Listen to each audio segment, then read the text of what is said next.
आज के वीडियो में आपका स्वागत है। मैं आपका दोस्त आशुतोष परमार। आज हम आपको श्रील एसी भक्तिवेदांत स्वामी प्रभुपाद के द्वारा रचित जन्म और मृत्यु से परे बियॉन्ड बर्थ एंड डेथ को प्रस्तुत करेंगे। यह उन्हीं के द्वारा लिखा गया है। मैं केवल आपके लिए इसे लेकर आया हूं। इसे मैंने 5 भाग में प्रस्तुत किया है, जिसका दूसरा भाग प्रस्तुत कर चुका हूं। आज हम तीसरा भाग, जो कि भौतिक संसार से मुक्ति है, चलिए उन्नति शुरू करते हैं। भौतिक संसार से मुक्ति। ज्ञानी और योगी साधारणतया निर्विशेषवादी होते हैं, और यद्यपि वे अव्यक्त ब्रह्म ज्योति में प्रवेश करके मुक्ति को अस्थायी रूप प्राप्त कर लेते हैं, परंतु श्रीमद्भागवतम के अनुसार उनका ज्ञान शुद्ध नहीं माना गया है। तपस्याएं, संयम और ध्यान करके वे परम सत्य के स्तर पर पहुंच सकते हैं, परंतु जैसा कि पहले बताया गया है, वे इस भौतिक संसार में फिर से गिर जाते हैं, क्योंकि उन्होंने भगवान कृष्ण के साकार रूप को गंभीरता से नहीं लिया है। जब तक कोई कृष्ण भगवान के चरणाविंद की पूजा नहीं करता है, तब तक उसे फिर से भौतिक स्तर पर उतरना पड़ता है। इसलिए सबसे आदर्श दृष्टिकोण यह होगा कि मैं आपका नित्य सेवक हूं। कृपा करके मुझे किसी न किसी प्रकार से अपनी सेवा में लगाइए। कृष्ण भगवान अजित हैं, यानी वे जीते नहीं जा सकते हैं, क्योंकि कोई भगवान को नहीं जीत सकता है, परंतु श्रीमद्भागवतम के अनुसार जिसने ऐसा सेवक का स्वभाव बना लिया है, वह भगवान पर सरलता से विजय पा सकता है। श्रीमद्भागवतम में इस बात की संस्तुति भी की गई है कि हमें भगवान को नापने की व्यर्थ की विधि को छोड़ देना चाहिए। हम इस आकाश की सीमाओं तक को नहीं नाप सकते हैं, तो परमेश्वर का क्या कहना। कृष्ण भगवान की लंबाई और चौड़ाई को नाप लेना अपने अल्प ज्ञान से संभव नहीं है, और जो इस सारांश पर पहुंचता है वह वैदिक साहित्य के अनुसार बुद्धिमान है। हर एक को बहुत ही नम्रता के साथ यह समझना चाहिए कि वह इस ब्रह्मांड का बहुत ही नगण्य अंश है। हमें परमेश्वर को अपने सीमित ज्ञान या अपनी मानसिक कल्पनाओं से समझने की चेष्टाओं को छोड़कर नम्र बनना चाहिए और परमेश्वर के विषय में भगवद गीता जैसे प्रमाणित शास्त्रों से अथवा आत्मदर्शी के मुख से सुनना चाहिए। भगवद गीता में अर्जुन भगवान के विषय में स्वयं कृष्ण भगवान के मुख से ही सुन रहा है। इस प्रकार अर्जुन ने नम्रता से सुनकर परमेश्वर को समझने की विधि का मापदंड स्थापित किया है। हमारे लिए यही योग्य है कि हम भगवद गीता को अर्जुन से या उनके अधिकृत प्रतिनिधि अर्थात आध्यात्मिक गुरु से सुनें। सुनने के पश्चात इस उपार्जित ज्ञान का अभ्यास दैनिक जीवन में करना आवश्यक है। भक्त प्रार्थना करता है, मेरे प्रिय भगवान, आप अजेय हैं, परंतु इस सुनने की विधि से आप जीत लिए गए हैं। भगवान अजेय हैं, परंतु वे उन भक्तों द्वारा जीत लिए जाते हैं जिन्होंने मानसिक कल्पनाओं को छोड़ दिया है और अधिकृत स्रोतों से सुनना शुरू किया है। ब्रह्म संहिता के अनुसार ज्ञान पाने के 2 मार्ग हैं, आरोह मार्ग या चढ़ती हुई विधि और अवरोह मार्ग यानी उतरती हुई विधि। आरोह मार्ग में मनुष्य अपने द्वारा प्राप्त किए गए ज्ञान से ही प्रगति करता है। इसमें कोई इस प्रकार सोचता है, मैं किसी शास्त्र या महात्माओं की परवाह नहीं करता हूं, मैं ज्ञान की प्राप्ति ध्यान से या तत्वज्ञान इत्यादि से अपने आप पालूंगा इत्यादि। इस प्रकार मैं भगवान को समझ जाऊंगा। दूसरी विधि, अवरोही विधि में ज्ञान उच्च अधिकारियों से प्राप्त किया जाता है। ब्रह्म संहिता कहती है कि यदि कोई आरोह विधि से हवा या मन की गति से लाखों वर्ष तक प्रवास करता है, तब भी वह ज्ञान नहीं पा सकेगा। उसके लिए यह विषय सदैव कठिन व अचिंतनीय रहेगा।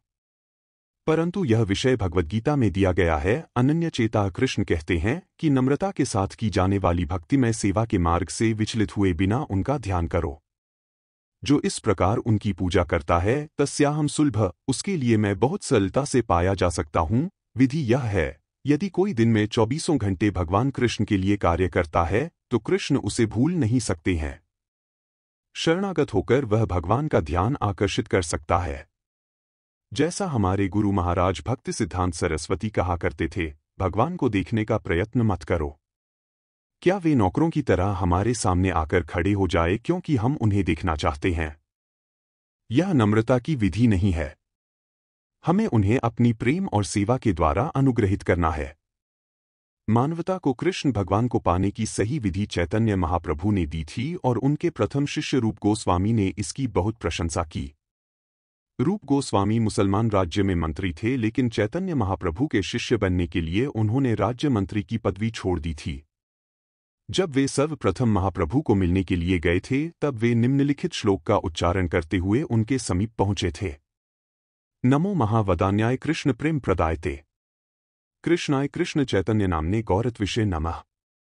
मैं परम ईश्वर श्री कृष्ण चैतन्य के चरणों में सादर प्रणाम करता हूँ, जो अन्य किसी भी अवतार से खुद कृष्ण से भी अधिक कृपालु हैं, क्योंकि वे बिना किसी भेद के कृष्ण के शुद्ध प्रेम का वितरण कर रहे हैं। रूप गोस्वामी ने चैतन्य महाप्रभु को सर्वोत्तम उदार व्यक्तित्व कहा था, क्योंकि वे सबसे मूल्यवान चीज कृष्ण प्रेम को बहुत सस्ते में बांट रहे थे। हम सब कृष्ण भगवान को चाहते हैं और उनके लिए लालायित हैं। कृष्ण सबसे ज्यादा आकर्षक हैं, सबसे अधिक सुंदर हैं, सबसे ज्यादा ऐश्वर्यवान हैं, सबसे ज्यादा शक्तिशाली हैं और सबसे अधिक ज्ञानी हैं। इसी कारण हम उन्हें चाहते हैं। हम सुंदर, शक्तिशाली, ज्ञानी और धनवान को ढूंढ रहे हैं। कृष्ण इन सभी चीजों के सरोवर हैं, इसलिए हमें केवल अपने ध्यान को उनकी ओर ले जाने की आवश्यकता है और हमें हर चीज मिल जाएगी, हर चीज जिसकी भी हमें इच्छा है। कृष्ण भावनामृत की इस विधि से हमारे हृदय की सभी इच्छाओं की पूर्ति हो जाएगी। जिसकी कृष्ण भावनामृत में मृत्यु होती है, जैसा कि पहले कहा गया है, उसके लिए कृष्ण लोक में जाना निश्चित है, जहां भगवान कृष्ण निवास करते हैं। इस बात पर कोई प्रश्न पूछ सकता है कि वहां जाने से क्या लाभ है। इसका उत्तर कृष्ण भगवान ने स्वयं ही दिया है। मामुपैत्य पुनर्जन्म दुःखाल्यम अशाश्वतम नाप्नुवन्ति महात्मानः संसिद्धे परमागताः। मुझे प्राप्त करके महापुरुष, जो भक्तियोगी हैं, कभी भी दुखों से पूर्ण इस अनित्य जगत में नहीं लौटते, क्योंकि उन्हें परम सिद्धि प्राप्त हो चुकी होती है। इस संसार की सृष्टि करने वाले कृष्ण भगवान ने इसे दुःखाल्यम, दुखों से पूर्ण स्थान बताया है, दुःखाल्यम। फिर हम इसे आरामदायक कैसे बना सकते हैं? क्या इस विज्ञान की तथाकथित प्रगति से इस संसार को आरामदायक बनाना संभव है? नहीं, यह संभव नहीं है। इसके परिणामस्वरूप हम यह भी नहीं जानना चाहते हैं कि ये दुख क्या है। जैसा कि पहले बताया गया है कि ये दुख जन्म, मृत्यु, वृद्धावस्था और बीमारी हैं, और क्योंकि हम इसे हल नहीं कर पाते हैं, हम इन्हें टालने का प्रयत्न करते हैं। विज्ञान के पास हमें सदैव कष्ट देने वाली इन दुखों की समस्याओं को हल करने की कोई शक्ति नहीं है। इसके विपरीत वे हमारे ध्यान को अंतरिक्षयान या अणु बम बनाने की ओर ले जाते हैं। इन समस्याओं का हल इधर भगवद गीता में दिया गया है। यदि कोई कृष्ण भगवान का धाम पा ले, तो उसे इस जन्म और मृत्यु वाली धरती में फिर वापस नहीं आना होता है। हमें यह समझने का प्रयत्न करना चाहिए कि यह जगह दुखों से पूर्ण है। इसको समझने के लिए कुछ विकसित चेतना चाहिए। कुत्ते, बिल्लियां और सूअर नहीं समझ सकते कि वे दुख पा रहे हैं। मनुष्य को तर्कसंगत पशु कहा गया है, परंतु उसकी इस विचारशीलता का उपयोग दयनीय स्थिति से मुक्ति पाने का हल ढूंढने की जगह पाश्विक मनोवृत्ति को बढ़ाने में लगाया जाता है। यहाँ कृष्ण भगवान साफ साफ कहते हैं कि जो उनके पास पहुंच जाता है, वह दुख पाने के लिए फिर जन्म नहीं लेता है। उन महान आत्माओं को जो उनके पास जाती हैं, जीवन की सबसे बड़ी सिद्धि मिल चुकी होती है, जो जीव को बद्ध जीवन से छुटकारा दिलाती है। भगवान कृष्ण और सामान्य व्यक्ति में एक भिन्नता यह है कि सामान्य व्यक्ति एक समय में केवल एक स्थान पर ही उपस्थित रह सकता है, परंतु भगवान कृष्ण सारे विश्व में हर जगह उपस्थित हो सकते हैं और साथ साथ अपने लोक में भी। आध्यात्मिक जगत में कृष्ण भगवान का धाम गोलोक वृंदावन कहलाता है। भारत में स्थित वृंदावन वही गोलोक वृंदावन है जो पृथ्वी पर उतर आया है। जब कृष्ण भगवान अपनी अंतरंगा शक्ति से अवतार लेते हैं, तो उनका धाम भी पृथ्वी पर उतर आता है।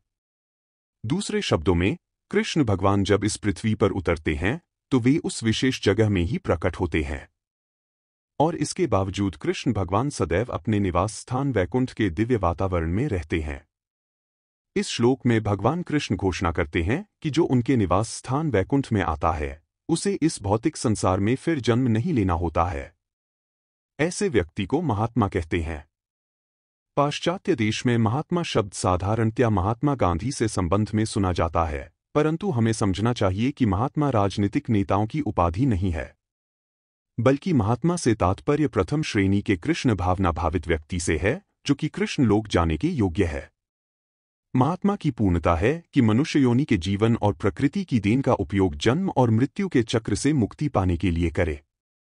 बुद्धिमान व्यक्ति जानता है कि वह दुख नहीं चाहता है, परंतु दुख उस पर बलपूर्वक डाले जाते हैं। जैसा कि पहले बताया गया है, हम सदैव मन, शरीर, प्राकृतिक उपद्रवों अथवा अन्य जीवों के कारण दुखमय स्थिति में रहते हैं। किसी न किसी प्रकार का दुख सदैव हमारे ऊपर थोपा जाता है। यह भौतिक संसार दुख के लिए ही बना है। जब तक दुख नहीं होता है तब तक हम कृष्ण भावना भावित नहीं हो सकते हैं। दुख तो वास्तव में वह शक्ति है जो हमें कृष्ण भावनामृत में प्रगति करने में प्रेरणा और सहायता देती है। बुद्धिमान व्यक्ति प्रश्न करता है कि ये दुख उसके ऊपर बलपूर्वक क्यों डाले जाते हैं। लेकिन आधुनिक संस्कृति का दृष्टिकोण है, मुझे दुख पाने दो। दुख को मादक वस्तुओं का सेवन करके आवृत करने दो। बस यही, परंतु जैसे ही मादकता का प्रभाव समाप्त होता है, दुख वापस आ जाते हैं। जीवन के दुखों की समस्या का हल कृत्रिम मादकता से नहीं किया जा सकता है। समाधान तो कृष्ण भावनामृत से होता है। कोई यह कह सकता है कि यद्यपि कृष्ण भगवान के भक्त कृष्ण लोक में प्रवेश करने का प्रयत्न कर रहे हैं, किंतु हमारी इच्छा तो चंद्रमा तक जाने की है। क्या चंद्रमा पर जाना सिद्धि नहीं है? जीवों में अन्य ग्रहों की यात्रा करने की मनोवृत्ति सदैव ही रही है।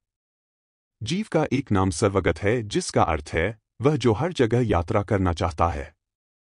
यात्रा करना जीवों के स्वभाव के अंतर्गत है। चंद्रमा पर जाने की इच्छा कोई नवीन इच्छा नहीं है। योगी भी उच्च ग्रहों में जाने के इच्छुक हैं, परंतु भगवद गीता में कृष्ण इंगित करते हैं कि इससे कोई लाभ नहीं है। आब्रह्मभुवना लोकाः पुनरावर्तिनोर्जुन मामुपैत्य तु कौन्तेय पुनर्जन्म न विद्यते। इस जगत में सर्वोच्च लोक से लेकर निम्नतम सारे लोक दुखों के घर हैं, जहां जन्म तथा मरण का चक्कर लगा रहता है। किंतु हे कुंती पुत्र, जो मेरे धाम को प्राप्त कर लेता है वह फिर कभी जन्म नहीं लेता। इस ब्रह्मांड का विभाजन उच्च, मध्यम और निम्न ग्रहमंडल में किया जाता है। पृथ्वी को मध्यम ग्रहमंडल का सदस्य माना जाता है। भगवान कृष्ण कहते हैं कि यदि कोई सबसे ऊंचे ग्रह जिसे ब्रह्मलोक कहते हैं उधर भी पहुंच जाए तो वहां भी जन्म और मृत्यु का चक्र चलता है। विश्व के अन्य लोक जीवों से पूर्ण है। हमें यह नहीं सोचना चाहिए कि हम यहां हैं और अन्य सभी ग्रह खाली हैं। अपने अनुभव से हम देख सकते हैं कि इस पृथ्वी में कोई स्थान जीवों से खाली नहीं है। यदि हम भूमि को गहरा खोदें तो हम कीड़े पाएंगे, यदि हम पानी में नीचे गहराई में जाए तो जलचर पाएंगे, और यदि हम आकाश में जाए तो हमें बहुत सारे पक्षी मिलेंगे। तो यह सारांश निकालना कि अन्य ग्रहों में कोई जीव नहीं है कैसे संभव है? परंतु भगवान कृष्ण कहते हैं कि यदि हम उन लोकों में पहुंच भी जाए जहां महान देवता रहते हैं, वहां भी हमारी मृत्यु होगी। पुनः भगवान कृष्ण दोहराते हैं कि जो उनके लोक में पहुंच जाता है वह फिर जन्म नहीं लेता है। हमें आनंद और ज्ञान से पूर्ण हमारे सनातन जीवन को वापस पाने के लिए अत्यंत गंभीर होना चाहिए। हम भूल गए हैं कि यही वास्तव में हमारे जीवन का उद्देश्य है और यही हमारा वास्तविक स्वार्थ है। हम क्यों भूल गए हैं? हम केवल सांसारिक चमकूचे भवनों, बड़े कारखानों, राजनैतिक क्रीड़ाओं के धोखे में बंध गए हैं, जबकि हम समझते हैं कि हम कितनी ही बड़ी इमारतें क्यों न बना लें, हम वहां अनंत समय तक नहीं रह पाएंगे। हमें अपनी शक्ति को बड़े कारखाने या शहर बनाने में नष्ट नहीं करना चाहिए, क्योंकि ये हमें भौतिक प्रकृति के बंधन में और बांध देंगे। हमें तो अपनी शक्ति का उपयोग कृष्ण भावनामृत में प्रगति द्वारा दिव्य शरीर प्राप्त करके कृष्ण लोक जाने के लिए करना चाहिए। कृष्ण भावनामृत मात्र एक धार्मिक सूत्र या आध्यात्मिक मनोरंजन मात्र नहीं है, बल्कि यह जीव का अत्यंत अपरिहार्य अंग है। अभी के लिए इतना ही, मिलते हैं अगले भाग में। धन्यवाद।